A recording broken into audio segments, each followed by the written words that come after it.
नमस्कार दोस्तों, Shashank Neeraj target education में आप सबका हार्दिक स्वागत एवं अभिनंदन है। यूपी ट्रिपल एस सी पेट में संविधान की विशेषताओं नामक ये टॉपिक अति महत्वपूर्ण है और पॉलिटी की शुरुआत भी यहीं से होती है। तो यूपी ट्रिपल एस सी के जितने भी टॉपिक हैं पॉलिटी के, एक एक करके हम लोगों ने कवर करने का एक विधान बनाया है कि हम लोग एक एक करके इसे क्या करेंगे, पूरा करेंगे। तो चलिए आज शुरुआत करते हैं संविधान की विशेषताओं से। मूल बिंदुओं को हम लोग देखेंगे जो इस परीक्षा के लिए अति महत्वपूर्ण बिंदु हैं और जहां से प्रश्न बनने की क्या है, संभावना है। चलिए शुरुआत करते हैं सेशन को। संविधान की विशेषताओं की अगर हम बात करें तो वर्तमान में मूल संविधान में भी 395 अनुच्छेद थे और अभी भी हम उसे 395 अनुच्छेद ही मानेंगे। ऐसा क्यों, अभी हम डिस्कस करेंगे आगे। तो मूल संविधान में 395 अनुच्छेद हैं। कितने अनुच्छेद हैं बच्चों? तो 395 अनुच्छेद हैं मूल संविधान में। मैं मूल संविधान की बात कर रहा हूँ जिसमें संविधान लिखा गया था। 395 अनुच्छेद, 22 भाग और 8 अनुसूचियाँ लिखी गई थी। उस समय जो मूल संविधान था हमारा, उसमें कितने अनुच्छेद? 395 अनुच्छेद, 22 भाग और 8 अनुसूचियाँ लिखी गई थी। वर्तमान में स्थितियाँ कैसी हैं? तो वर्तमान में स्थितियाँ हैं कि 470 से अधिक अनुच्छेद, 25 भाग और 12 अनुसूचियाँ हैं। वर्तमान में 470 से अधिक अनुच्छेद, 25 भाग और 12 अनुसूचियाँ हैं। लेकिन आज भी जब भी परीक्षा में आपसे पूछा जाएगा कि संविधान में कितने अनुच्छेद हैं, तो आपको क्या बताना है? 395 अनुच्छेद बताना है। कितने बताने हैं? 395 आर्टिकल्स ही बताना है। बोलो क्यों? तो मैं बताऊंगा कि 395 अनुच्छेद ही मूल अनुच्छेद हैं। उसमें सब उपखंड जोड़े गए हैं, उप अनुच्छेद जोड़े गए हैं। जैसे मान लीजिए आपका अनुच्छेद 51 है, 51 है, तो 51 का क जोड़ा जाएगा, 51 का ए जोड़ा जाएगा। तो इस तरीके से सब आर्टिकल्स बनाए गए हैं, उप अनुच्छेद बनाए गए हैं, उसके उपखंड तैयार किए गए हैं। लेकिन मूल अनुच्छेद अभी भी कितना है? 395 है। उन उप अनुच्छेदों को अगर जोड़ लिया जाए, उपखंडों को जोड़ लिया जाए, तब 470 से अधिक अनुच्छेद हो जाते हैं। ऐसे भागों में भी है कि भाग टोटल अभी 22 ही हैं, लेकिन उपभागों को यदि जोड़ लिया जाएगा तो कितने हो जाएंगे? 25 हो जाएंगे। हाँ, अनुसूचियों में अवश्य परिवर्तन हुआ है। मूल अनुच्छेद में 8 अनुसूचियाँ थी, लेकिन वर्तमान में अभी कितनी अनुसूचियाँ हैं? 12 अनुसूचियाँ हैं। ये फैक्ट बिल्कुल याद रखिएगा। मतलब वर्तमान में अगर आपसे पूछा जाए कि वर्तमान में संविधान में कितने अनुच्छेद हैं, तो आपको बताना है 395 आर्टिकल हैं। कितने भाग हैं? तो 22 भाग हैं। कितनी अनुसूचियां हैं? तो 12 अनुसूचियां हैं। मूल संविधान की दशा क्या थी?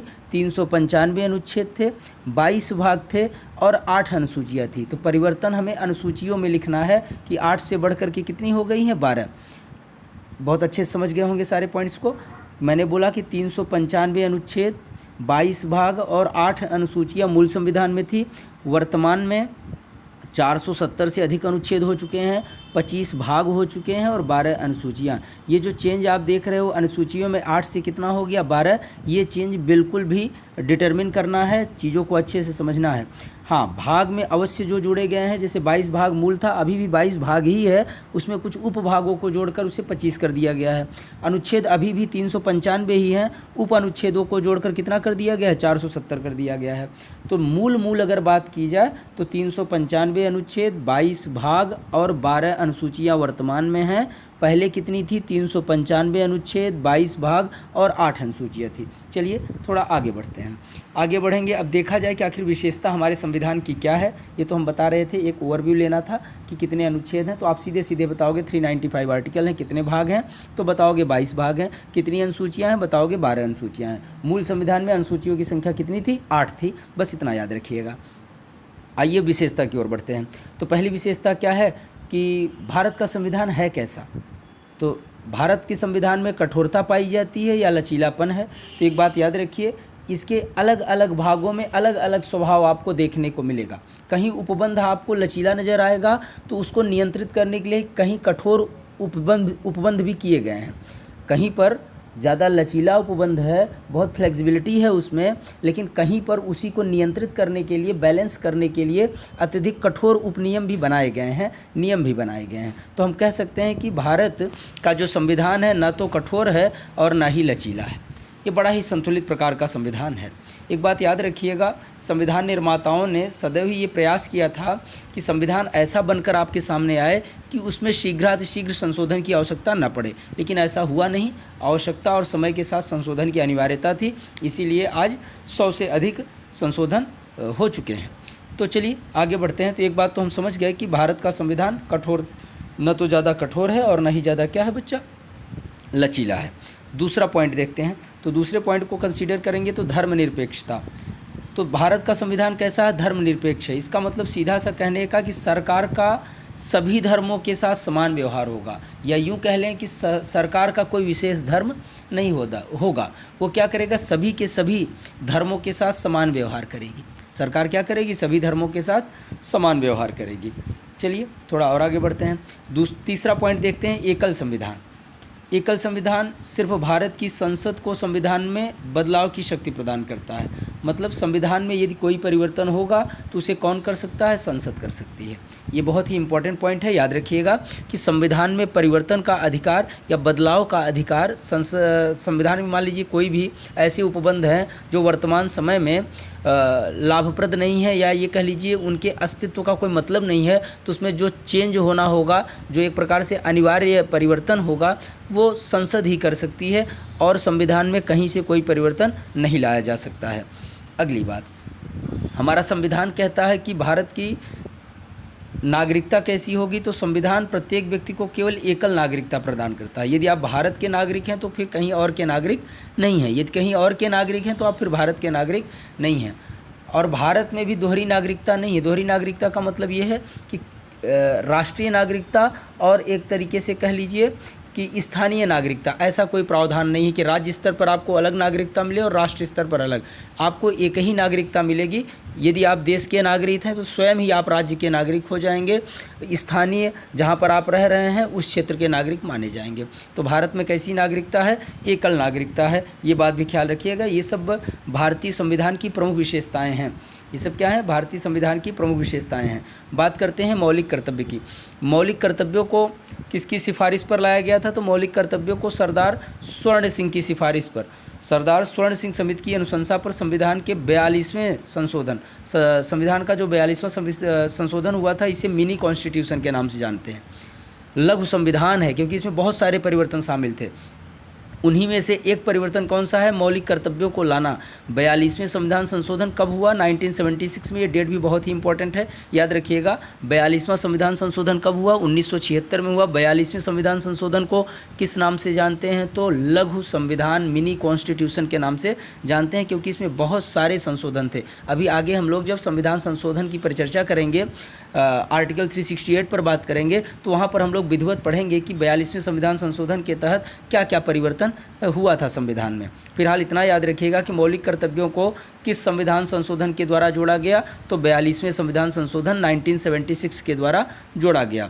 मतलब भारतीय संविधान की एक विशेषता है कि यहाँ अधिकार के साथ साथ कर्तव्यों को भी संविधान में शामिल किया गया है। चलिए आगे बढ़ते हैं, राज्य के नीति निर्देशक तत्व की बात करते हैं। संविधान के भाग 4 अनुच्छेद 36 से लेकर 50 में राज्य के नीति निर्देशक तत्वों के बारे में बताया गया है। ये नीति निर्देशक तत्व क्या हैं, एक प्रकार के डायरेक्टिव प्रिंसिपल्स ऑफ स्टेट हैं। डायरेक्टिव प्रिंसिपल्स का मतलब ये हुआ कि राज्य को कैसे काम करना चाहिए पब्लिक इंटरेस्ट में। ये हालांकि एक बाध्य उपबंध नहीं है कि कोर्ट के द्वारा ये उपबंधित नहीं होता है कि अगर नीति निर्देशक तत्वों का पालन सरकार नहीं करती है या पब्लिक इंटरेस्ट में कोई ऐसा कदम नहीं उठाती है जिसे डायरेक्टिव प्रिंसिपल्स बताते हैं, मतलब अनुच्छेद 36 से लेकर 50 के बीच में संविधान में जो बात कही गई है, यदि उसे राज्य सरकार नहीं करती है तो उसके खिलाफ कोर्ट में वाद प्रस्तुत नहीं किया जा सकता है। ये वाद प्रस्तुत नहीं किया जा सकता कोर्ट में, इसका मतलब बाध्यकारी नहीं है ये सरकार के लिए, लेकिन हाँ ये सरकार का फ़र्ज है कि इसे सरकार निभाए। इससे वह अपने उत्तरदायित्वों की जनता के प्रति क्या कर पाएगा, पूर्ति कर पाएगा। तो राज्य के नीति निर्देशक तत्व ये आयरलैंड से लिए गए हैं भारतीय संविधान में, और एक बड़ा ही महत्वपूर्ण हिस्सा है। ये सरकार अपनी सुविधा के अनुसार और जनता के हितों को ध्यान में रख करके लागू करती है। तो राज्य के नीति निर्देशक तत्वों को संविधान में शामिल करने से संविधान की एक अलग ही छवि और विशेषता प्रकट होती है, जो पब्लिक इंटरेस्ट को प्रदर्शित करती है, जनहित को दिखाती है कि सरकार किस प्रकार से रिस्पॉन्सिबल होगी अपनी जनता के प्रति। चलिए आगे के पॉइंट्स को हम लोग देखते हैं। मैंने पहले ही बता दिया था क्या कि इसे कोर्ट में चुनौती नहीं दिया जा सकता है। किसको नहीं दिया जा सकता, नीति निर्देशक तत्वों को। डायरेक्टिव प्रिंसिपल्स जो स्टेट के होते हैं उसको आप कोर्ट में वाद के लिए प्रस्तुत नहीं कर सकते हैं, क्योंकि सरकार एक तरीके से अपने फ़र्ज को पूरा कर सकती है। यदि कोई अपने फ़र्ज को ना भी पूरा करे तो आप उसे कोर्ट में खींच नहीं सकते हैं, उसके खिलाफ़ आप नहीं जा सकते हैं। हाँ, यदि कहीं पर आपके मौलिक अधिकारों का हनन होता है तो अवश्य ही आप सुप्रीम कोर्ट या हाई कोर्ट में जा सकते हैं, वहाँ आप अपनी बातें रख सकते हैं। अनुच्छेद 32 इसका आपको अधिकार देता है। संवैधानिक उपचारों का जो अधिकार है वो अनुच्छेद 32 में है कि आपके मौलिक अधिकारों का यदि हनन होता है तो आप हाई कोर्ट या सुप्रीम कोर्ट में जा सकते हैं और अपनी बातें रख सकते हैं। चलिए, स्वतंत्र न्यायपालिका भारत की संविधान की ये एक बड़ा महत्वपूर्ण पक्ष है कि न्यायपालिका आपके यहाँ की कैसी है, इंडिपेंडेंट है। इंडिपेंडेंट होने का मतलब न्यायपालिका पर सरकार और उसके कर्मचारियों का कोई भी दबाव नहीं होता। ना तो सरकार का ना तो उसकी कर्मचारियों का कोई दबाव इस पर नहीं होता। किस पर? न्यायपालिका पर। न्यायपालिका कार्यपालिका से बिल्कुल पृथक है। न्यायपालिका अपना काम करेगी, कार्यपालिका अपना काम करेगी। मतलब सरकार या उसके कर्मचारी किसी प्रकार से न्यायपालिका जुडिशरी के एक्शंस पर कोई कंट्रोल नहीं कर सकते हैं और न कोई इंटरफेयर कर सकते हैं। इससे पता चलता है कि भारत की न्यायपालिका कोर्ट्स जो बनाई गई हैं वो स्वतंत्र हैं, उन पर किसी प्रकार का राजनीतिक और प्रशासनिक दबाव नहीं बनाया जा सकता। वो इंडिपेंडेंट रूप से निर्णय देने में क्या है, स्वतंत्र हैं। ये भारतीय संविधान की अति महत्वपूर्ण विशेषता है। ये क्या है? एक महत्वपूर्ण विशेषता है। चलिए आगे बढ़ते हैं। सार्वभौमिक मताधिकार। सार्वभौमिक मताधिकार मतलब भारत में 18 वर्ष से अधिक प्रत्येक नागरिक को जाति, धर्म, लिंग, साक्षरता आदि का भेदभाव किए बिना मत देने का अधिकार है।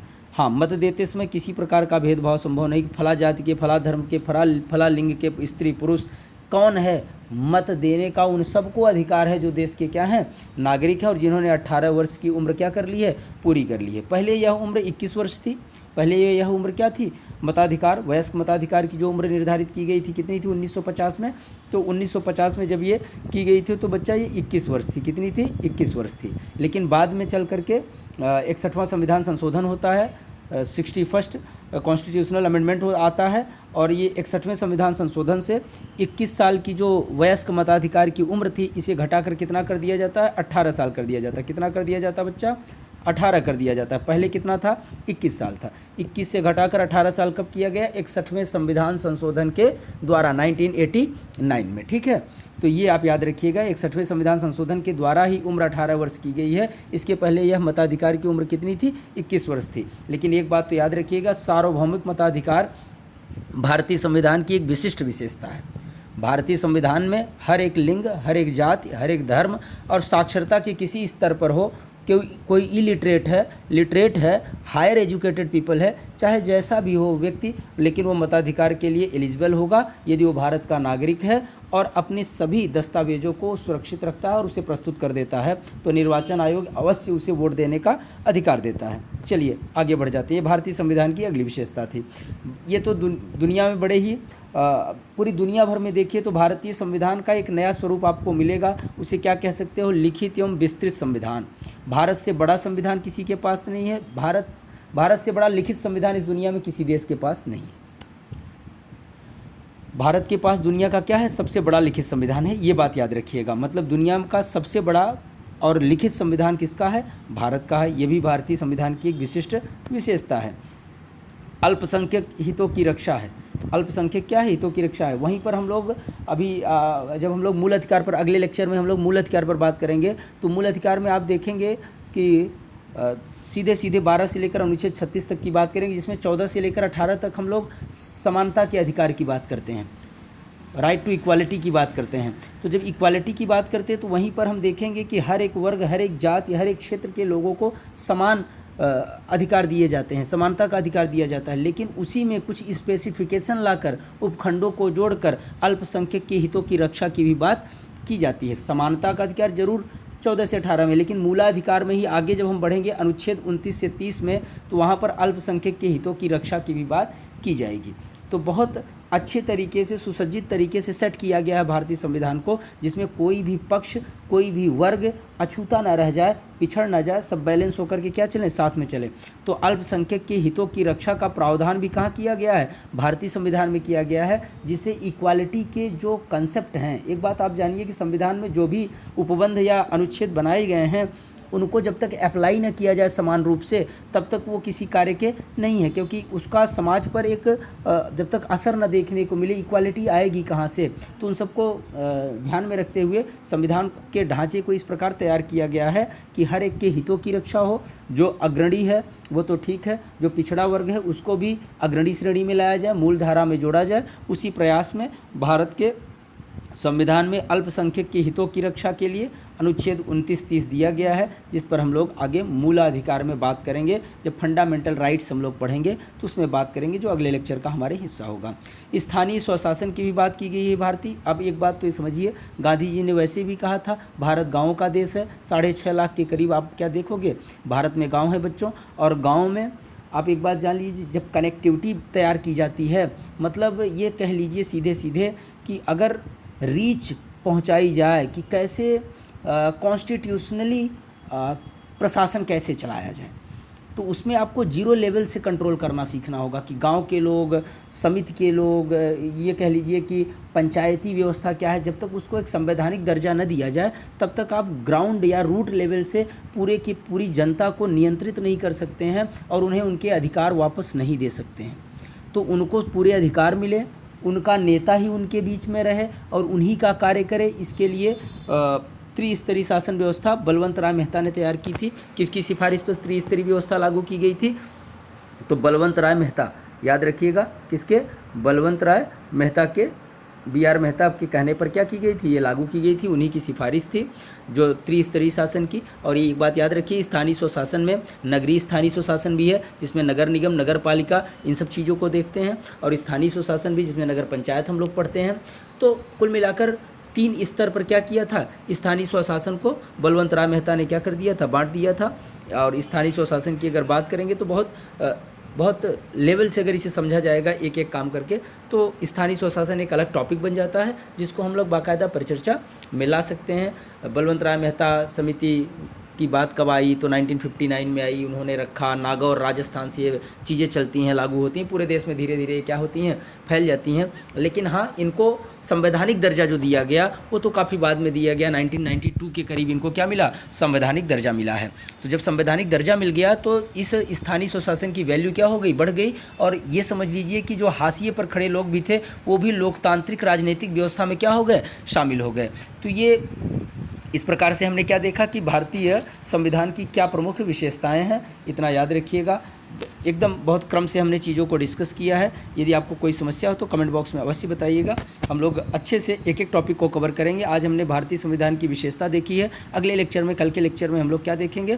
फंडामेंटल राइट्स देखेंगे कि मूलाधिकार क्या हैं, फिर एक एक करके समझेंगे। ठीक है, इत्मीनान से पढ़ाई करते रहिए, लगे रहिए। ईश्वर जल्दी ही आपको सफलता प्रदान करे। Take care, thank you so much. मिलते हैं अगली वीडियो में।